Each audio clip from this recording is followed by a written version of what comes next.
Abra sua Bíblia e acompanhe conosco, ainda que no telão vá ser apresentado o texto ou os textos, mas acompanhe também aí na sua versão. Nós vamos ler 3 textos, o texto de Êxodo, capítulo 25, de 10 a 14, texto que os irmãos estão, aliás, leram ontem, né? No plano de leitura diária, Êxodo 25, foi ontem? Foi ontem? Vocês estão lendo, irmãos? Foi ontem? Não, foi quando?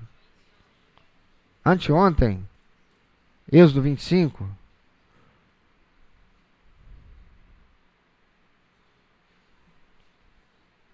Lembra do que significa isso aqui? Lembra para que serve isso aqui? Você está lendo, você está fazendo o plano de leitura diária, você está cumprindo o propósito que você firmou em Deus, dia 31. Você está crescendo em amadurecimento para obediência. Vamos ler na versão revista e corrigida, Êxodo capítulo 25, versículos 10 a 14. Depois nós vamos ler Malaquias capítulo 3, versículo 10. E por fim, nós leremos Mateus 23, versículo 23. Êxodo 25, 10 a 14, o Senhor Deus dá uma ordem. Farão uma arca de madeira de acácia. O seu comprimento será de 2 côvados e meio, a sua largura de 1 côvado e meio, e de 1 côvado e meio a sua altura. Cobri-la-ás de ouro puro, por dentro e por fora a cobrirás, e farás sobre ela uma moldura de ouro ao redor. Fundirás para ela 4 argolas de ouro, e as porás nos seus 4 cantos, 2 argolas de um lado dela e 2 argolas no outro lado. E farás varais de madeira de acácia, e os cobrirás de ouro, e meterás os varais nas argolas aos lados da arca, para se levar por eles a arca. Malaquias capítulo 3, versículo 10 diz o Senhor, é uma ordem de Deus: trazei todos os dízimos à casa do tesouro, para que haja mantimento na minha casa, e depois fazei prova de mim nisto, diz o Senhor dos exércitos, se eu não vos abrir as janelas do céu e não derramar sobre vós uma benção tal, até que não haja lugar suficiente para recolher. E Mateus capítulo 22, versículo 23, é o Senhor Jesus falando: ai de vós, escribas e fariseus hipócritas, porque dizimais a hortelã, o endro e o cominho, e desprezais o mais importante da lei, o juízo, a misericórdia e a fé. Deveis, porém, fazer estas coisas. Que coisas são essas que Jesus está dizendo? O juízo, a misericórdia e a fé. E não omitir aquelas. Quais são aquelas de que Jesus está falando? O dízimo da hortelã, do endro e do cominho. O que essas 3 passagens bíblicas têm em comum? O que a construção da arca, o material usado, ou os materiais usados, tem a ver com a ordenança do Senhor em Malaquias capítulo 3, da devolução do dízimo. E ele antes diz: vocês estão me roubando, e perguntam: no que vocês estão me roubando? Nos dízimos e nas ofertas. Malaquias, o Senhor vai falar sobre dízimos e ofertas. E Mateus 22, 23, o Senhor Jesus está confrontando os escribas e fariseus, chamando de hipócritas, porque eles dizimavam da hortelã, do endro e do cominho, mas eles não praticavam o mais importante da lei, que era o juízo, a misericórdia e a fé. Ele diz: vocês devem praticar o juízo, a misericórdia e a fé, sem deixar de dizimar. O que essas três coisas têm a ver? O que dízimos e ofertas pode ter a ver com a arca que Deus mandou construir de madeira de acácia, revestida de ouro e colocada no lugar santo, ou santíssimo? Aparentemente aqui é um conflito de paradigmas. Amados, a Bíblia ela é um livro de símbolos profundos, mas também de uma engenharia espiritual prática. Lembremos que o Antigo Testamento é a sombra do Novo. Aponta para Jesus, aponta para a obra vicária de Cristo na cruz e para a igreja do Senhor, a missão. Quando Deus deu a Moisés as instruções para a construção do tabernáculo, ele não estava apenas decorando o ambiente. Ele estava estabelecendo uma logística para a sua presença. Hoje nós vamos entender por que a arca, o objeto mais sagrado da terra, não tinha rodas, mas tinha varais. Diga: a arca não tinha rodas, mas tinha varais. A roda já existia, irmãos. Mas Deus vai dar uma ordem aparentemente estranha, aparentemente sádica, que os levitas e da tribo de Coate, ou da família de Coate, os coatistas, teriam que carregar a arca sobre os ombros, quando já existia roda. Por que é que Deus não manda fazer um carro com rodas? Ainda que o fizesse de acácia, revestido de ouro, por que carregar nos ombros? Será isso sadismo? Não, amados. Nós vamos descobrir que o sustento do reino de Deus passa pela força dos nossos ombros e pela sensibilidade das nossas mãos. A Bíblia não é apenas um livro de símbolos, já disse, é um manual de engenharia espiritual prática.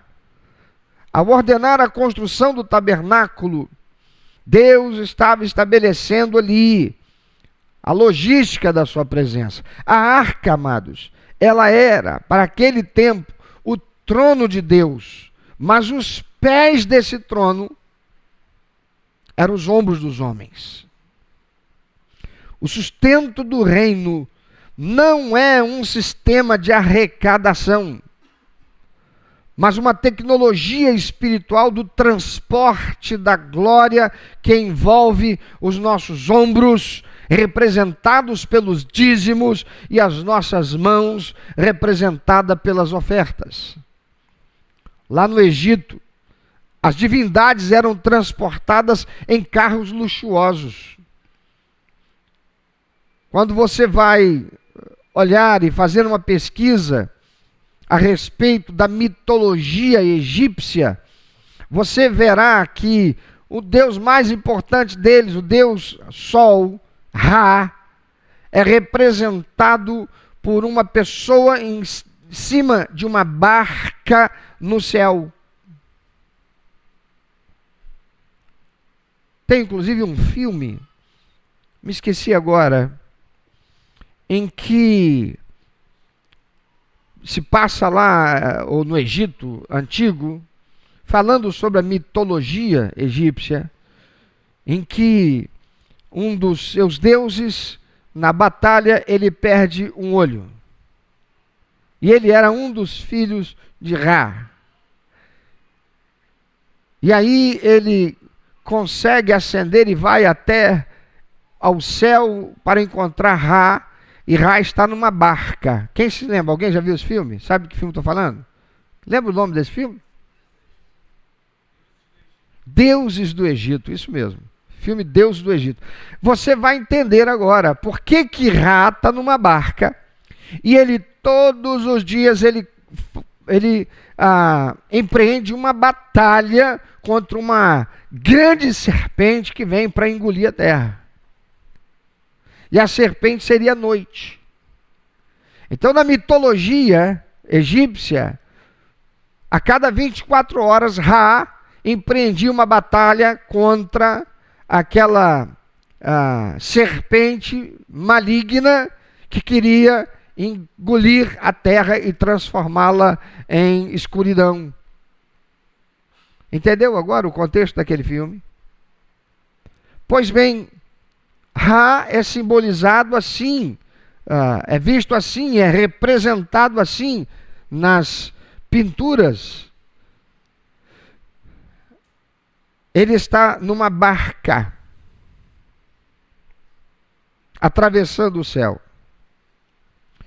Já os deuses sumérios, eles eram carregados, os ídolos, as imagens, em carruagens pesadas. As rodas simbolizavam a invenção humana, facilitando o caminho do divino, a busca pela eficiência sem esforço. No Sinai, porém, Deus estabelece uma engenharia disruptiva, diferente de todas as representações das deidades que existiam nos povos da humanidade. Ele ordena a construção de um objeto que pesava algo em torno de 150 quilos, chamado a Arca da Aliança, mas ele proíbe que ela seja carregada por tração animal ou mecânica. Ela não poderia ser colocada em lombos de animais, nem poderia ser colocada em uma carroça para ser carregada. Ela deveria ser carregada nos ombros daqueles que foram separados para serem exclusivos no transporte da arca. A arca era chamada de Arca da Aliança, ou Arca do Testemunho, referindo-se às tábuas da lei, os 10 mandamentos, que selaram o pacto entre Deus e o povo de Deus. A Arca do Senhor também era assim chamada, Arca do Senhor, designação que enfatizava a presença sagrada do Senhor que pairava sobre a arca. Carregar a arca era carregar o testemunho da aliança do Senhor com o seu povo. Diga depois de mim, carregar a arca. Era carregar o testemunho da aliança do Senhor com o seu povo. Mateus capítulo 28, versículo 19 e 20, Jesus diz assim: agora vocês vão para onde? Para onde? Ide por todo mundo. Fazendo o quê? Levando a presença do Senhor. Carregando a presença do Senhor. Ide por todo mundo, pregai o evangelho a toda criatura. Vocês são agora aqueles que vão carregar a arca. Vocês são agora não mais os coatitas, não mais os levitas, agora são vocês, aqueles que foram remidos, aqueles que foram lavados no sangue do Cordeiro, aqueles que foram retirados da morte eterna e foram trazidos para a vida eterna, aqueles que foram tornados filhos de Deus. Em vocês agora habita a presença do Altíssimo, o Espírito Santo de Deus, e são vocês agora que vão levar a arca. O que é a arca? A presença de Deus. Você está levando a presença de Deus para onde? Ou você não está levando? Você está cumprindo a ordem? Você tem sido obediente?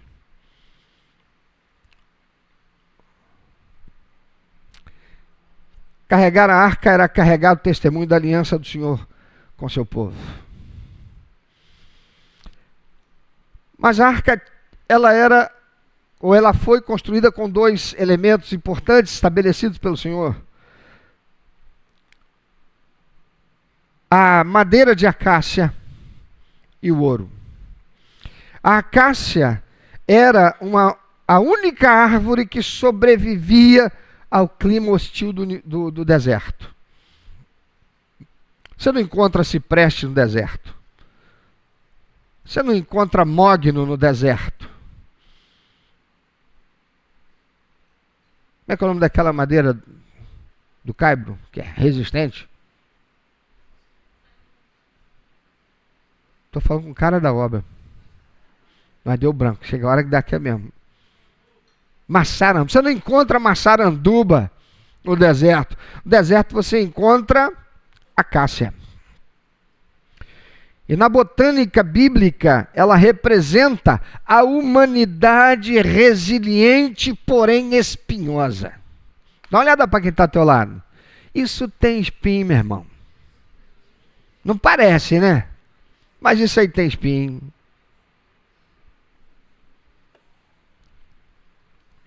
O ouro representa divindade.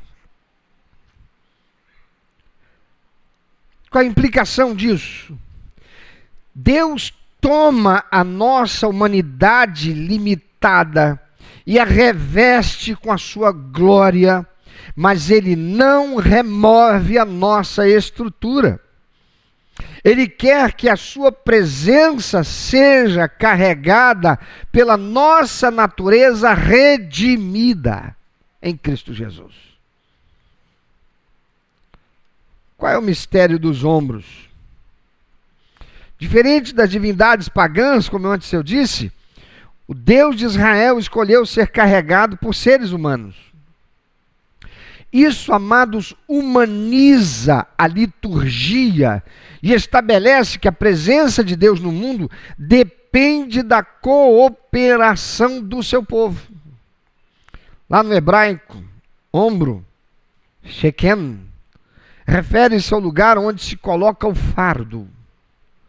O ombro conecta a cabeça, o comando, aos braços, a ação. Diga, cabeça. Comando. Faz assim, cabeça. Comando. Eu peço para você fazer assim, porque tudo isso conecta lá no seu cérebro com a informação e faz ela ser registrada. Diga, cabeça. Comando. Braços. Ação. O que é cabeça? O que é o braço? O ombro conecta a cabeça. Olha aqui. Conecta a cabeça aos braços, que representa a ação. Biologicamente, quando nós carregamos algo nos ombros, o peso é distribuído pela coluna vertebral, exigindo equilíbrio e postura constante do sistema nervoso central. Se você coloca o peso em um carro, você se distancia dele. No ombro, você se torna um com o peso. Você coloca um balde com alguma coisa na cabeça, você vai sentir esse balde o tempo todo. Sim ou não? Mas se você colocar ele numa carroça, se você colocar ele num carro, alguma coisa que vai carregar, você não tem mais conexão com aquilo. Você não mais carrega aquilo. Você está indo junto, mas desconectado com aquilo. Não há sensibilidade sua com aquilo. Deus rejeita as rodas, que é a facilidade, porque no reino a glória de Deus exige intimidade e sacrifício pessoal. Não há terceirização da glória.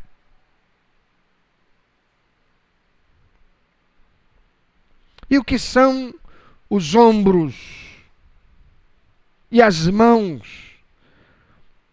O que há de profético nisto que o Senhor está exigindo que seja colocado nos ombros com o apoio das mãos e carregado? Qual é a linguagem profética por trás disto? Está lá em Malaquias, capítulo 3, versículo 10. Trazei todos os dízimos à casa do tesouro, para que haja mantimento na minha casa. Os ombros, fala do dízimo. O sustentáculo da aliança. Na anatomia profética, amados, o dízimo corresponde aos ombros. O dízimo é a vara que sustenta a estrutura da igreja. Ele é a carga estática, fixa, constante e fundamental. Sem a fidelidade dos ombros, a arca, que é a obra social e evangelística, não se move. A missão não é cumprida. A razão de existir não se manifesta. Uma comunidade que não sustenta a sua estrutura torna-se dependente de fatores externos, perdendo a sua autonomia profética. Uma igreja que está dependente do Estado, uma igreja que se vale de recursos financeiros que provém de outra fonte que não sejam os dízimos e as ofertas, é uma igreja que não tem autonomia profética. Olha para a igreja chamada cristã lá na China. Ela não tem autonomia profética. O pastor não prega aquilo que é a palavra de Deus, ele tem que pregar aquilo que o Partido Comunista Chinês estabelece e exige, senão ele é preso. A igreja é fechada. Quem sustenta todo o trabalho, tudo aquilo que a igreja realiza, o culto, é o Estado. Logo, não há autonomia profética. É por isso que nós, os batistas, temos como princípio a absoluta separação entre igreja e Estado. A igreja deve ser participante, cooperante com aquilo que o Estado estiver a fazer em benefício do povo, mas não pode haver dependência. Não pode haver ingerência, nem da igreja no Estado e nem do Estado na igreja. Porque a igreja tem que ter autonomia profética, ela tem que pregar o que diz a palavra de Deus. A igreja tem que ter, o crente tem que ter, o pastor tem que ter a autonomia para dizer: assim diz o Senhor. À luz da palavra de Deus, a sua palavra, a Bíblia. Igreja que recebe subvenção do Estado. Igreja que fica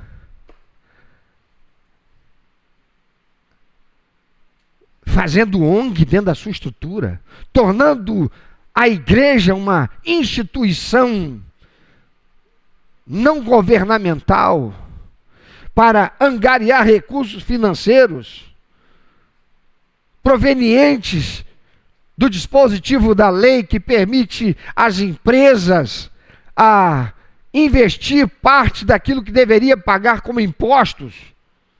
Está errado. A igreja que, para realizar a sua obra, tem que estar fazendo do espaço da igreja um restaurante para vender almoço para os próprios crentes que compram o almoço com a pretensão de levantar recursos para mandar para missões. Isso é subversão. Está errado. A igreja pode ter uma livraria que durante a semana serve aos crentes e aqueles que queiram ir lá e adquirir um livro sem problema, mas aquilo não pode ser a razão nem a fonte para a subsistência e provisão da missão da igreja. A igreja pode usar o seu espaço de segunda a sexta e promover no seu espaço, já que tem uma cozinha industrial, e passar, já que ela está no centro da cidade, e ela ter ali um trabalho social com um restaurante popular, vendendo almoço, alimentação a custo, para que aquelas pessoas menos favorecidas e que trabalham possam ter uma condição mais adequada, de uma alimentação adequada, já que ganham um salário não condizente com as suas necessidades, desde que isso não seja para sustento da obra que ela tem a realizar, nenhum problema. Mas a igreja deve sim, e tão somente, carregar nos ombros os seus ombros, não nos ombros de terceiros.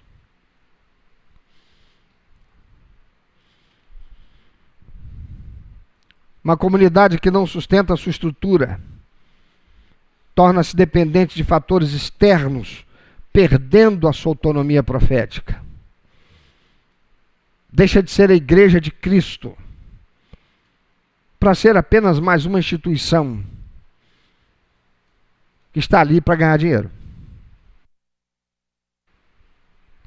O dízimo garante que a igreja avance de forma orgânica. Essa expressão tão usada em nossos dias, orgânica. O que significa isso? Não artificial. Não tem jeitinho.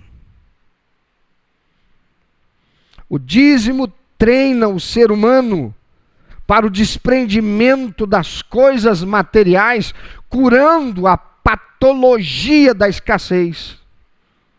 Sabe o que é a patologia da escassez? O cara tem muito dinheiro, ele ganha muito bem, mas ele continua reclamando porque não tem. E por que não tem?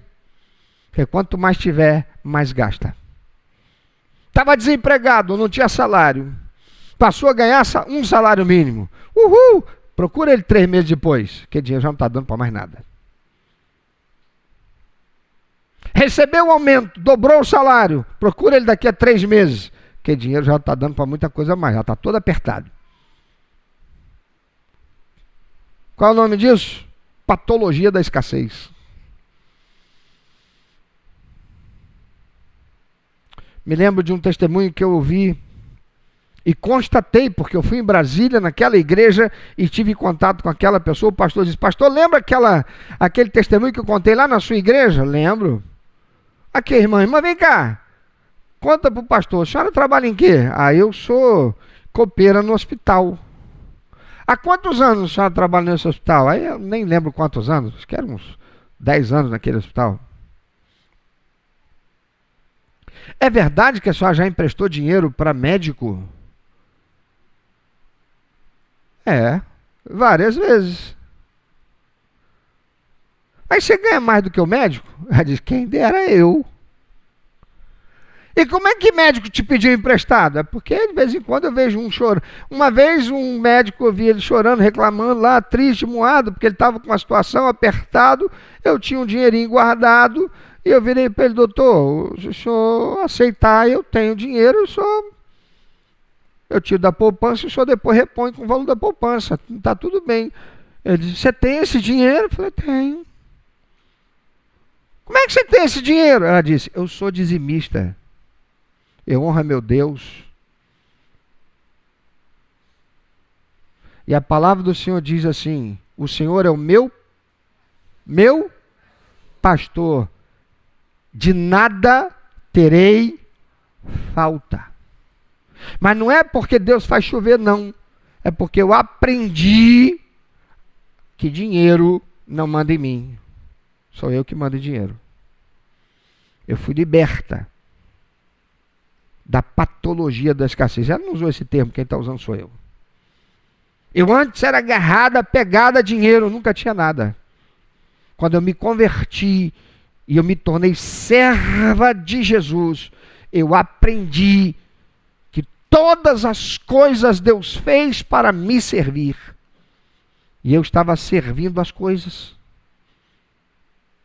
Então eu passei a aprender a palavra de Deus, que me ensinou a ser mordoma de Deus, das coisas que Deus me dá. O dízimo treina o ser humano para o desprendimento, curando a patologia da escassez. Quando os levitas retiravam o ombro da arca, a arca tocava o chão. Mas, amados, o sagrado não pode tocar o pó. Então eles não colocavam no chão, não.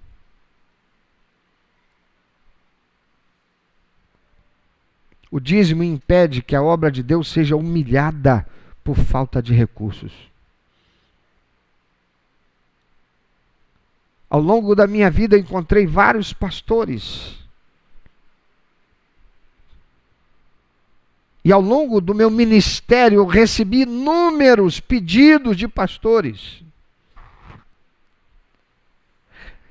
Carta, irmãos, nossa igreja há tantos anos e agora para realizar e para fazer, nós estamos aqui pedindo ajuda, o apoio, envolvimento dos irmãos com uma oferta. Nunca apresentei isso para a igreja. Nunca apresentei isso para a igreja.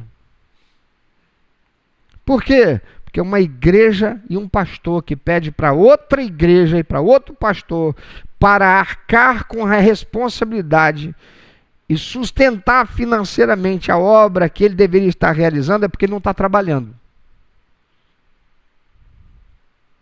Que isso, pastor? Não tem unção. A unção de Deus não está sobre ele, não. Por quê? Porque quem é que tem que carregar a arca, irmão? Quem tem que carregar a arca? Quem tem que carregar a arca? Quem tem que carregar a arca? Fala bem alto, por favor. Quem tem que carregar a arca? Nós, uma pinóia. Quando a gente diz assim, nós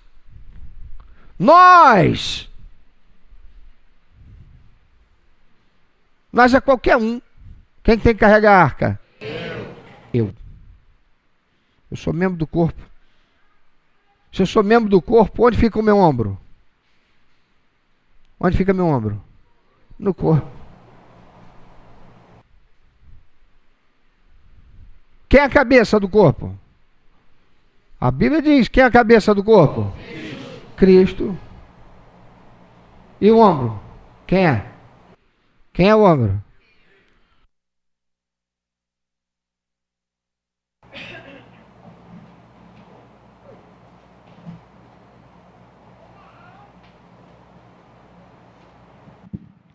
Eu, igreja. Eu. O som está saindo aí? O som está saindo aí atrás? Eu, igreja. Eu, igreja. Porque eu faço parte dela, eu sou a igreja. O dízimo impede que a obra de Deus seja humilhada por falta de recursos.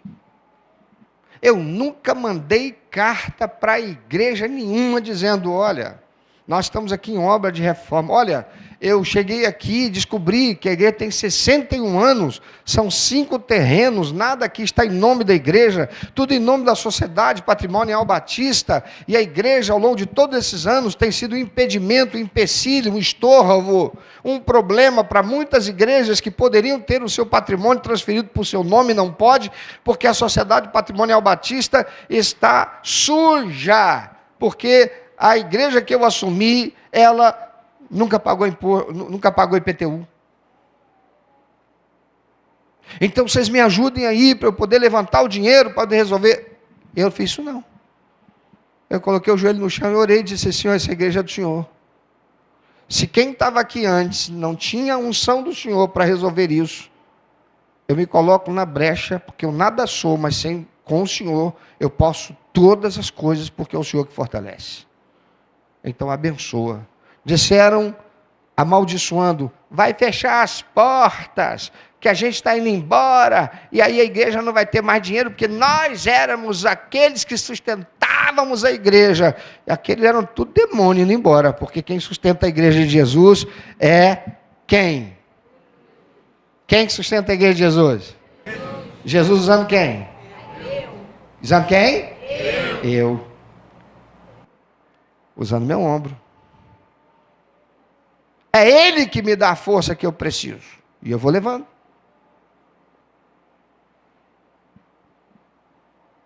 Mas é preciso sensibilidade das mãos. Porque os levitas colocavam as varas sobre os ombros, mas tinham que segurar e apoiando. A sensibilidade das mãos vai além do dever.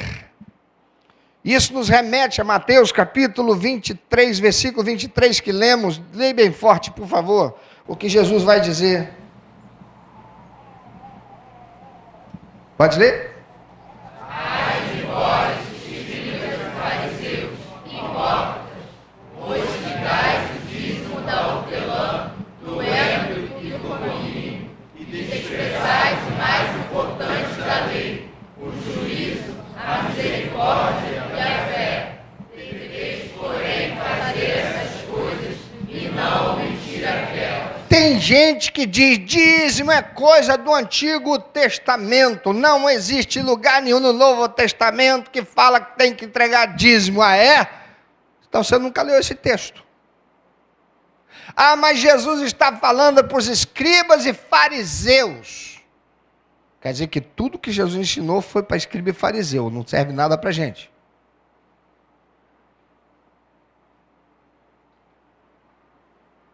Ai de vós, escribas e fariseus hipócritas, pois dais o dízimo da hortelã, do endro, do cominho e dos presentes. Pastor, mas não era para estar escrito aí devolver? Era.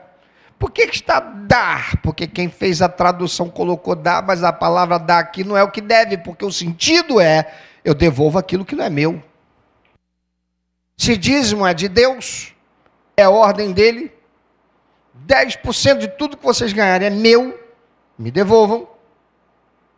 Ao fazer isso, vocês estão reconhecendo que eu sou o Senhor da terra, do universo e de tudo que neles é. Tudo a me pertence.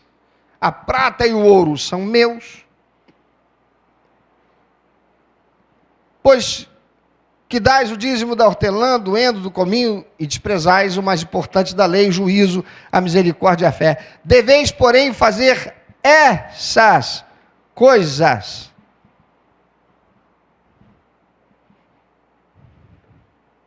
Quais coisas? O juízo, a misericórdia e a fé. E não omitir aquelas. Quais aquelas? Aquelas é para o que está mais longe. O que é que está mais longe no texto? Dízimo da hortelã, do endro e do cominho. Jesus não anula o ombro, que é o dízimo, mas ele amplia a visão ao exigir o movimento das mãos, as ofertas e o caráter. Tem muito crente que vem para a igreja, senta na cadeira, participa do culto, vem aqui e devolve o dízimo. Levanta, acaba o culto e vai embora. Não faz nada pela obra do reino de Deus. Não dá nada. Porque dízimo não se dá, se devolve. Cumpri minha obrigação, estou carregando a arca no ombro. É mesmo?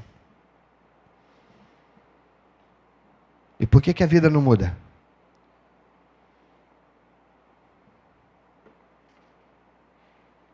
Hortelã e cominho são colhidos com o quê? Naquele tempo não existia colheitadeira. Com o que eram colhidas? Com o quê? Faz assim, com o quê? Com o quê? Deus quer que seja colhido hoje com o quê? Com o quê? Com o quê? Com o quê? Com o quê? As minhas mãos. As mãos é de qualquer um, desde que não sejam as minhas. Tem crente aqui? Amém. Tem filho de Deus aqui? Amém. Tem aqui quem é remido e lavado pelo sangue do Senhor Jesus? Amém. Tem gente aqui que é servo do Altíssimo? Amém. Tem alguém aqui que foi transformado e tornado filho de Deus? Amém. Tem alguém aqui que é coparticipante com Cristo da obra redentora para aqueles que estão perdidos? Amém. Então você tem que ser colhido com o quê? Minhas mãos. Enquanto o dízimo, ombro, sustenta o peso bruto da estrutura, a oferta, mãos, revela sensibilidade ao toque de Deus e o socorro ao próximo. Você já imaginou? Você está no grupo pequeno, vem alguém, um irmão, ou até um visitante que está frequentando, e está passando por necessidade, está faltando, o gás acabou em casa. Aí você vai fazer assim, olha, vamos esperar chegar domingo, para a gente encontrar lá o pastor, e aí a gente vai conversar com o pastor, porque, ou então vamos esperar o pastor voltar de férias, ou o irmão líder do Ministério de Ação Social e Benemerência está de férias. Quando voltar de férias, vamos falar com ele, porque afinal de contas é igreja, dízimo, vamos aí resolver o problema do irmão. O cara morre de fome. A família dele morre de fome. Lá está o grupo pequeno reunido, entra um irmão, uma irmã, está passando por uma situação, está lá, você está vendo que ele está meio surumbático, ele está diferente, ele está muito calado, para tudo, irmão. Como é que vai você? Você sente a vontade aqui, no nosso ambiente, no grupo, para você abrir seu coração? Você pode compartilhar com a gente? Está passando por alguma coisa difícil? Quer que a gente ore por você? Quer compartilhar? Não, é que eu saí de casa hoje e eu estou assim, bastante constrangido, porque o gás acabou e só vou receber daqui a uma semana, daqui a 15 dias. E eu não sei o que vou fazer. Falei, você não sabe, mas a gente sabe. Vamos levantar uma oferta agora aqui, para esse irmão comprar esse gás. O que é isso, irmão? O que é isso? Ellen, estamos agora aqui com o irmão, está passando por essa situação. Podemos mandar um gás para ele amanhã de manhã?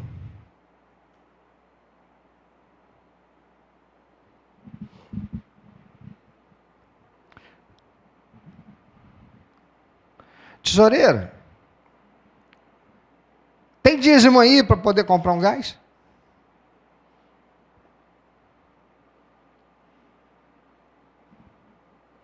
Na neurologia do comportamento, a coerência entre o que devemos fazer, que é nosso dever, e o que sentimos prazer em fazer, que é o nosso amor, isso gera felicidade plena. Ah, tem irmão ali que vai fazer a mudança. Legal. Quando ele mudar, eu vou lá visitar, tomar um cafezinho com ele.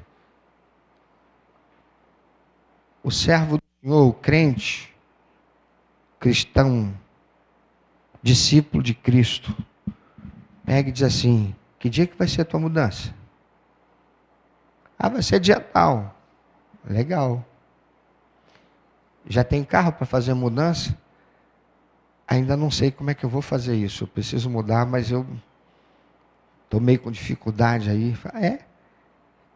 Tem equipe para fazer a mudança? Não. Tranquilo. Vaninho, Bira, Zago, Carlos. Ó, mutirão lá com o irmão, vamos fazer a mudança. Fui visitar um irmão, cheguei lá na casa dele, mato. Eu nem vou perguntar nada. Falei, irmãozinho, a gente pode fazer um mutirão aqui, dar uma geral? Pode ser sábado que vem? Pode, mas isso vai me custar quanto? Que é isso, rapaz? Nós somos a igreja de Cristo. Uma coisa é aquele irmão que tem dinheiro e ele é relaxado. Deixa ele com a sujeira dele. Deixa ele com o mato dele. Isso é problema dele. Agora, ele não tem condição de pagar alguém para ir lá e arrancar ele mato. E ele não tem saúde nem condição física para fazer aquilo. É uma pessoa da terceira idade. Eu estou indo lá visitar e estou vendo aquela situação. Eu cheguei lá e vi que tem uma telha que está com infiltração. Eu vou fazer o quê? Deus abençoa, Senhor. Envia, Senhor, a providência. Você é a providência, ô crente. Está esperando o quê para ser ombro? Não, peraí, eu vou lá, vou procurar pastor. Olha só. Ellen, precisamos levantar uma equipe aí, porque temos que ter uma situação, dar uma providência lá, ministério.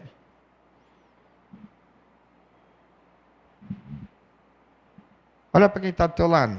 Pergunta para essa pessoa, tem ombro aí? Tem mãos aí? Pergunta para ela. A palavra do Senhor diz, é o Senhor Jesus dizendo, todos saberão que vocês são meus discípulos, quando vocês fizerem o quê?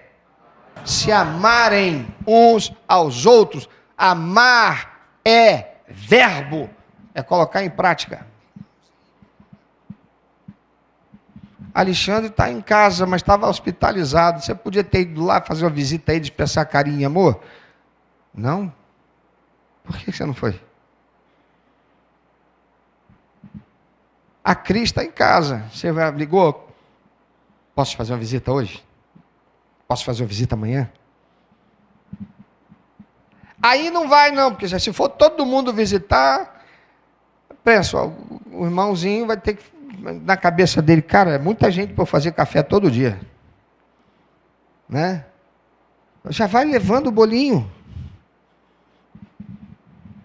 Já vai levando aquele pacotinho com 500 graminhas, se você puder, ou 250 graminhas de café, para tomar um café com ele.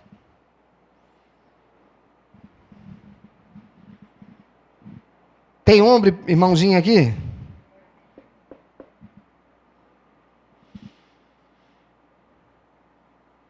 A coerência do que devemos fazer, o que sentimos prazer em fazer, amor, amados, gera felicidade plena. O que devemos fazer é dever.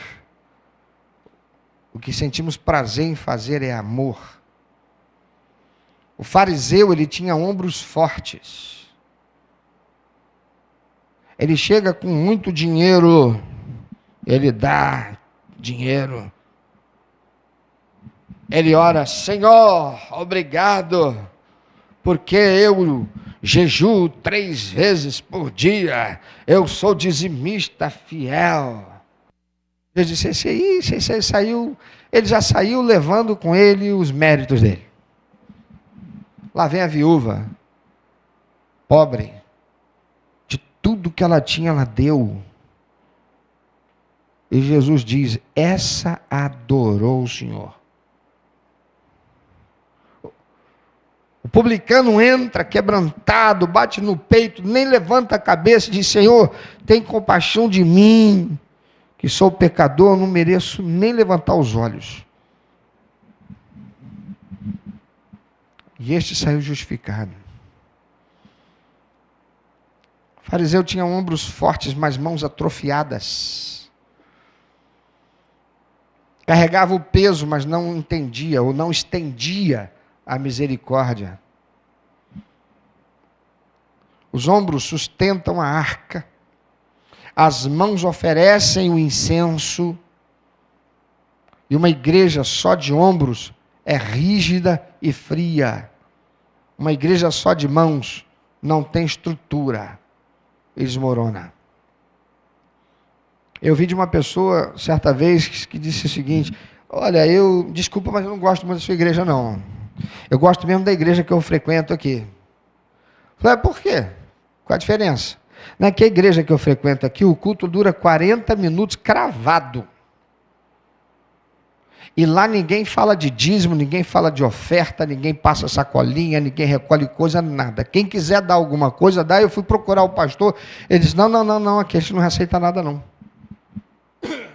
Eu perguntei, mas como é que ele sustenta? Paga luz, paga água, como é que é isso? Ele disse, não. Aqueles que são lá liderança, eles é que bancam. Falei, é?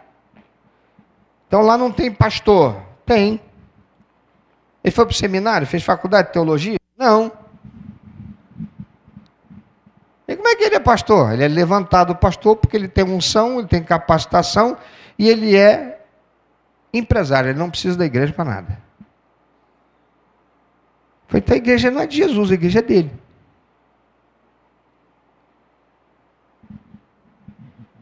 Isso não é a igreja de Jesus. Isso é a igreja de Deus.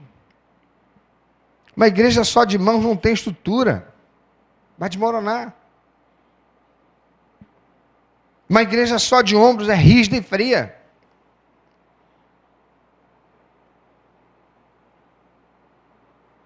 Irmãos, quando eu cheguei aqui nessa igreja, havia um grupo pequeno que era dizimista, mas oferta.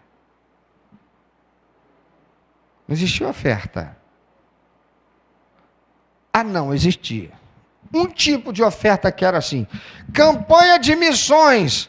Pelos corredores era um tal de gente com caixinha vendendo bala, vendendo não sei o quê. Todo domingo um grupo sucedia na cantina fazendo almoço para vender almoço, para enviar de oferta para missões. Isso não era oferta. Isso não era adoração.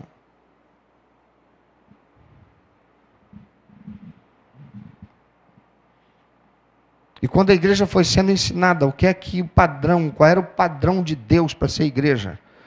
Aqueles que tinham a igreja como sua, se rebelaram e foram embora. Disseram, fecha as portas.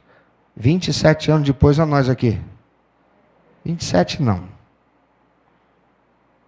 22. A nós aqui. Uma igreja só de ombros, repita isso, uma igreja só de ombros, é rígida e fria. Diga, uma igreja só de mãos, não tem estrutura e desmorona. Como carregar a arca hoje? Vivemos em uma era de conexões líquidas. Você sabe o que significa essa expressão? Mas o reino exige solidez. O dízimo não é imposto. O dízimo é suporte. Você pode repetir isso? O dízimo não é imposto. É suporte. Você pode dizer para quem está próximo, o dízimo não é imposto. É suporte. Você pode dizer para quem está do outro lado, o dízimo não é imposto. É o quê? É suporte. Como um atleta, você amadurece psiquicamente ao assumir a responsabilidade pela sua comunidade. E isso combate o narcisismo. Entrei em férias, fiquei um tempo fora, isso lá no começo, 1927. Quando eu volto, estou na minha sala e eu notei que um ar-condicionado velho que tinha lá, que fazia um barulheira, parecia uma escola de samba. Quando eu cheguei aqui, não estava mais lá, agora tinha um ar-condicionado lindo, novo, forte, silencioso. Eu até estranhei, falei, tem uma coisa errada aqui na minha sala, o que está errado aqui? E comecei a procurar e falei, o ar-condicionado. Oh! Aí entra um irmão, que era um dos empresários que tinha na igreja aqui, diácono. Ô pastor, que bom que só veio, como é que foram as férias e tudo mais? Gostou do ar-condicionado que eu te dei?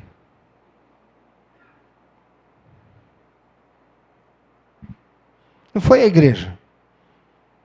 Foi o narcisista. Foi aquele que queria atenção para si.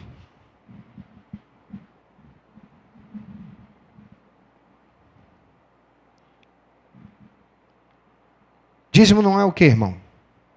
O que não é o dízimo? Dízimo não é? Se não é imposto, ele é o quê? Suporte. Ele é suporte.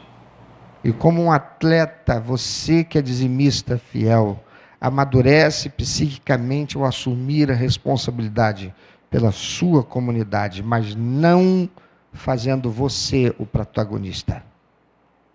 O protagonismo é do corpo. Acima de tudo, o protagonismo é da cabeça. Quem é a cabeça? Cristo. Dízimo não é imposto, é suporte. E oferta? Diga oferta. É a extensão da alma. O que é oferta? Se o dízimo mantém a casa em pé, a oferta faz assim. Assim. Assim. Diga, mãos abertas. Pergunta para quem está ao teu lado, se é mão aberta? Ser mão aberta não costuma ser muito boa coisa não, né? Se não há coerência, mas nesse contexto está se dizendo ser liberal para dar para Deus. Dízimo mantém a casa em pé, a oferta, que são as mãos abertas, alcança quem está fora da casa. Cremos que o Espírito Santo hoje distribui o dom da contribuição. Veja o que diz Romanos 12, 8.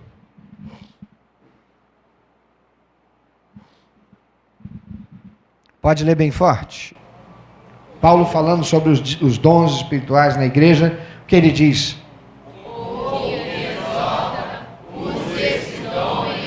Está todo mundo aqui, não está? Então vamos ler todo mundo? Vamos lá? Ou que exorta, use esse dom em exortar. O que reparte, faça-o com liberalidade. O que preside, com cuidado. O que exercita misericórdia, com alegria. Veja que ele está falando de dons. E é o Espírito Santo quem distribui o dom da contribuição.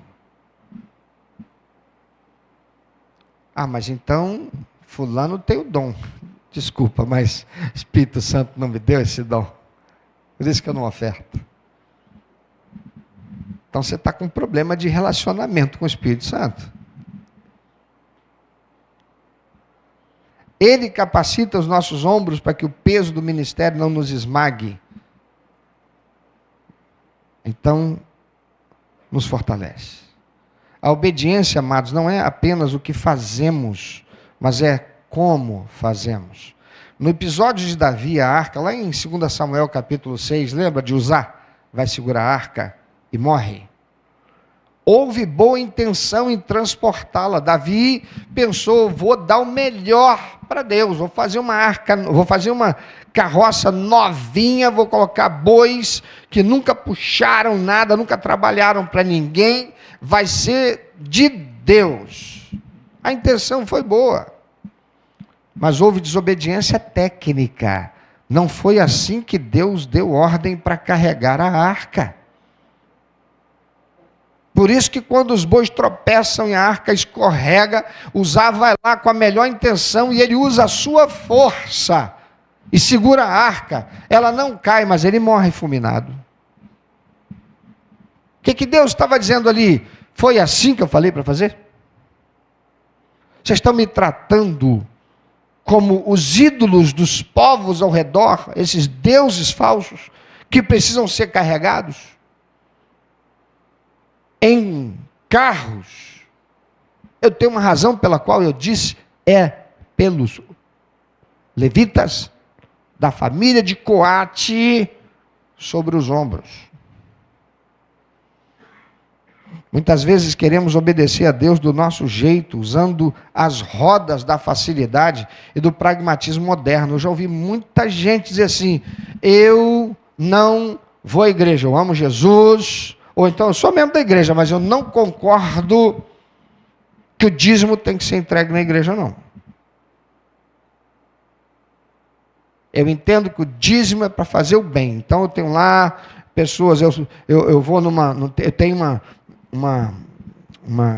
um abrigo de idosos, que eu dou parte do dízimo lá, tem pessoas que moram na rua, e eu distribuo quentinhas com parte do dinheiro do dízimo, eu estou fazendo aquilo que eu creio que é o que Deus se agrada. Presta atenção, entre o que você crê e o que Deus diz, é melhor ficar com o que Deus diz.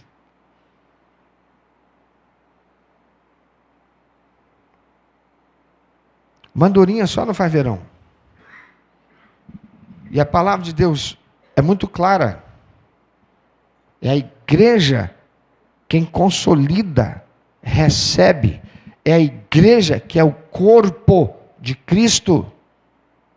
Você já imaginou a minha mão pegando e dizendo assim, como sou eu que pego na carteira, eu decido o que fazer com o dinheiro. Já pensou? Ia ser um problema, né? Mas é a cabeça. Quem é a cabeça? Quem é a cabeça, irmão? Cristo. Então eu devo fazer o que a cabeça diz. A instrução de Deus de carregar nos ombros nos ensina que a obediência real exige seguir a forma que Deus estabeleceu.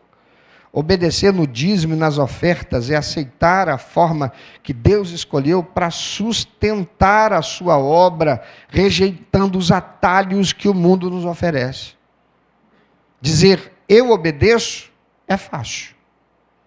Colocar o ombro sob o varal é onde a obediência é testada. Teus ombros têm se oferecido para o varal. É por isso que a irmã Aline já está com esse ano todo, a agenda toda tomada, o zelar não tem nenhum domingo com espaço em branco, porque você já procurou a Aline para falar, Aline, deixa eu ver aí na agenda, olha, esse dia aqui, esse domingo aqui, pode me colocar aí no zelar. Todo mundo sabe o que eu estou falando, sabe? Se você não sabe, procura a Aline. Cadê a Aline? Aline? Alô, Aline? Fica em pé, Aline. A Aline é líder do Ministério Zelar.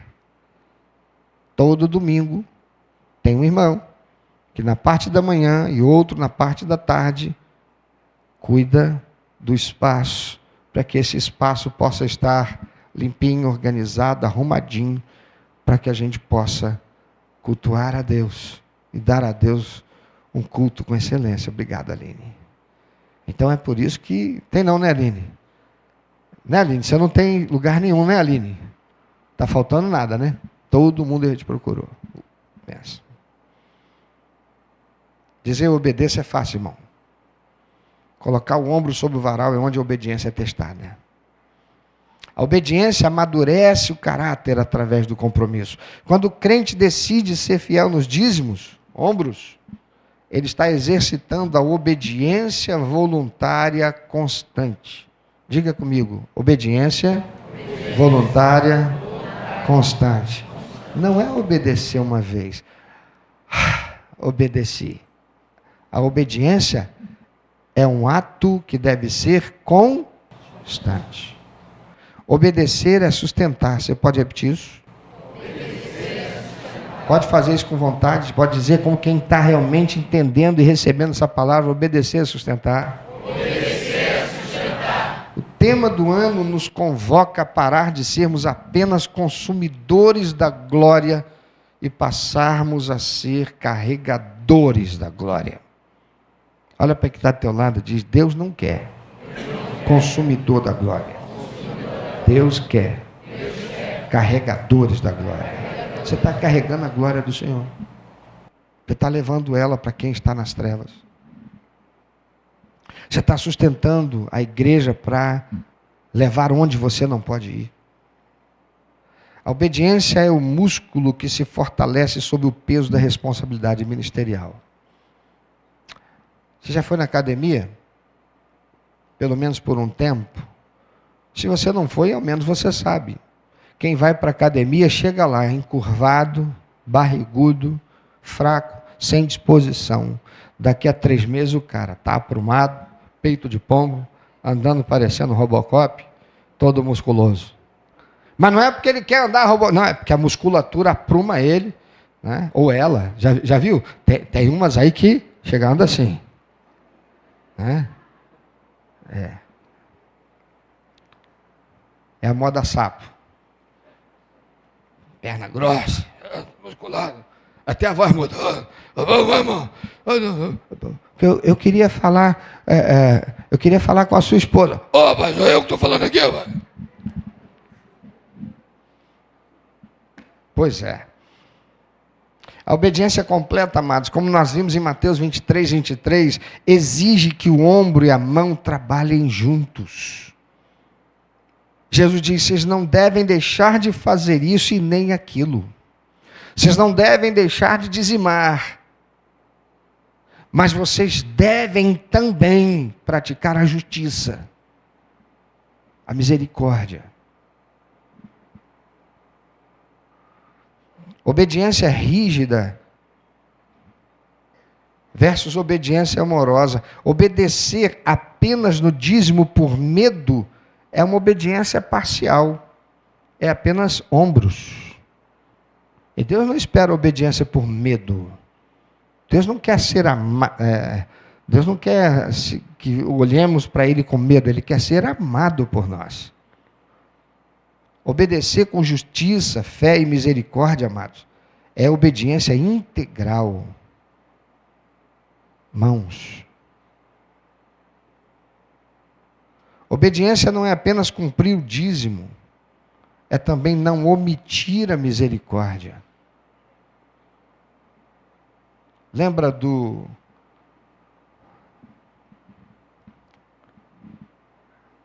fariseu no caminho? O sacerdote no caminho, passando por aquele que estava no caminho machucado e ferido. Quem é que estava lá? Samaritano. Quem era o samaritano?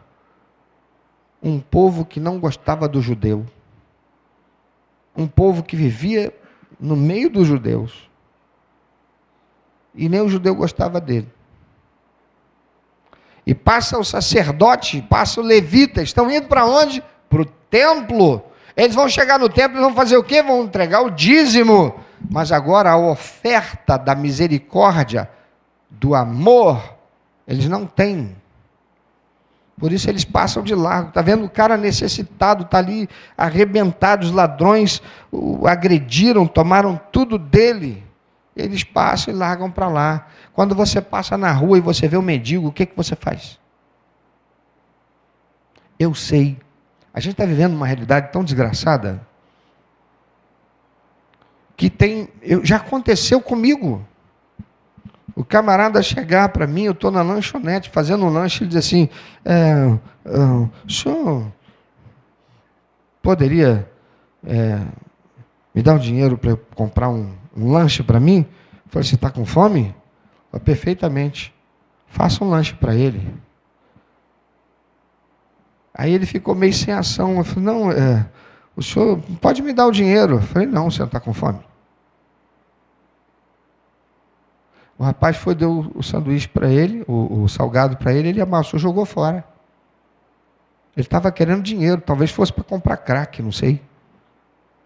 Mas não é porque aquele fez isso, significa dizer que eu vou ver um outro que está necessitado ou dizendo que está com fome, e eu não vou fazer pensando, aquele jogou fora.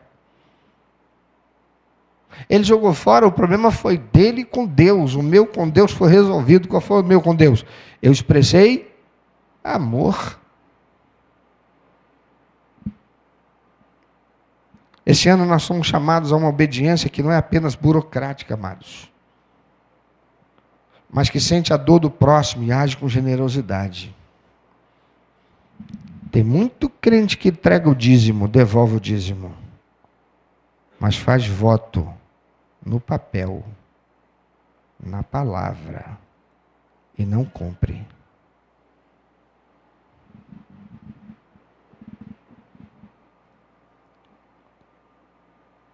Pensa sobre isso. Dá para refletir um pouquinho. Você está carregando a glória do Senhor. Teus ombros estão sendo instrumentos para levar a glória do Senhor para algum lugar, para alguém. Você tem sido um levita, um cristão autêntico, comprometido, honrando ao Senhor com a tua oferta de adoração e devolvendo fielmente o dízimo santo do Senhor.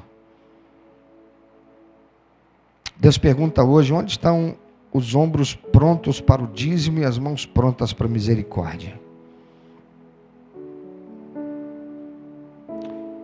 Ajuste o seu ombro.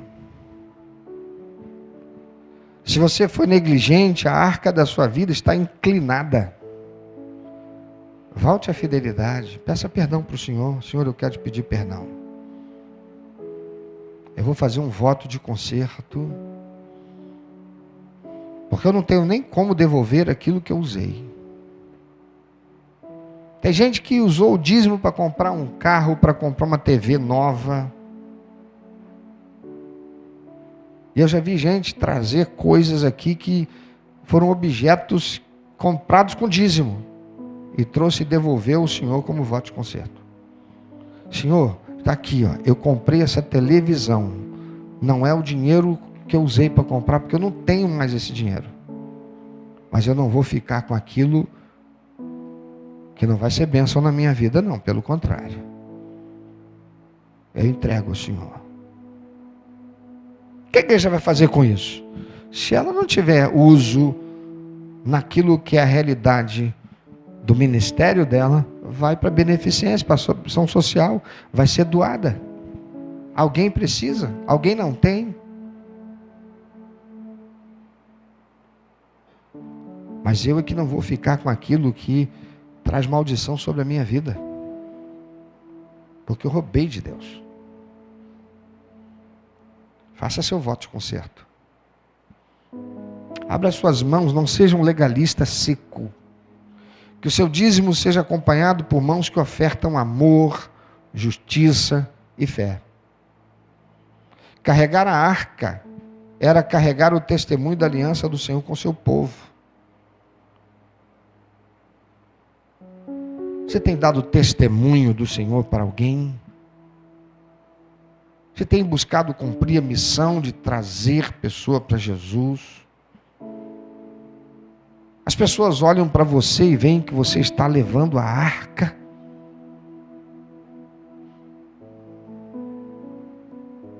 Você fala do amor de Cristo para as pessoas.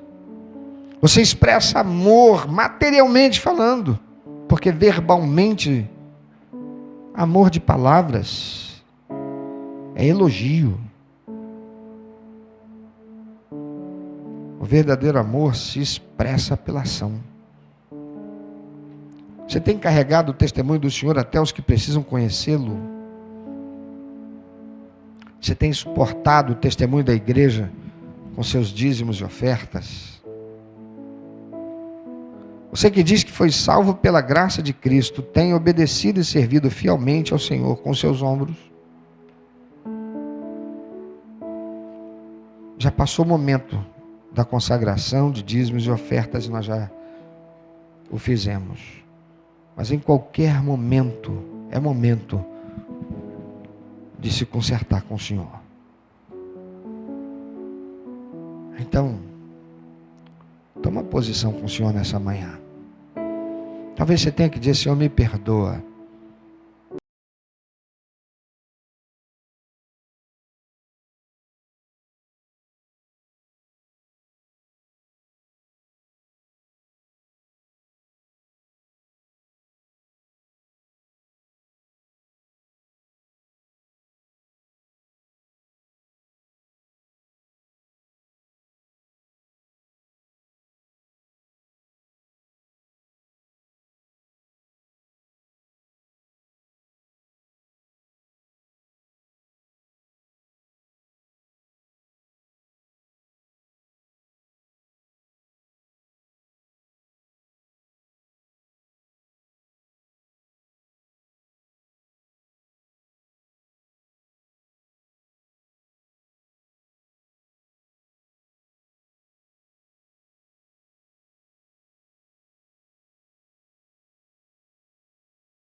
Eu vou me ajustar àquilo que é o propósito de Deus, a vontade de Deus para a minha vida. Não é uma questão de que é para ser abençoado. Não, é para eu ser uma bênção. Porque o Senhor já me abençoou com a salvação e a vida eterna que eu não mereci, não mereço, e custou o preço precioso do sacrifício vicário de Jesus naquela cruz. Por isso, eu me coloco quebrantado perante o Senhor. Eu declaro: Senhor, eis aqui a minha vida no teu altar. Eu negligenciei, eu me permiti ser corrompido, eu roubei do Senhor, eu tenho me omitido, mas eu agora quero fazer um concerto com o Senhor. Mas fique em pé também você que quer dizer para Deus: Senhor, aquilo que eu tenho feito eu reconheço que ainda é pouco perto do que eu creio que o Senhor pode me tornar para eu fazer para a tua glória. E eu renovo a minha aliança e me coloco em pé e clamo ao Senhor: investe em mim, Senhor. Investe em mim. Eu quero ser um vaso de honra. Eu quero ser um instrumento afinado nas tuas mãos. Eu quero ser um ombro na tua igreja. Eu quero ser um ombro que carrega a tua glória. Eu ofereço as minhas mãos. Investe em mim, Senhor, para que eu mais possa fazer para a obra da glória do Senhor na terra.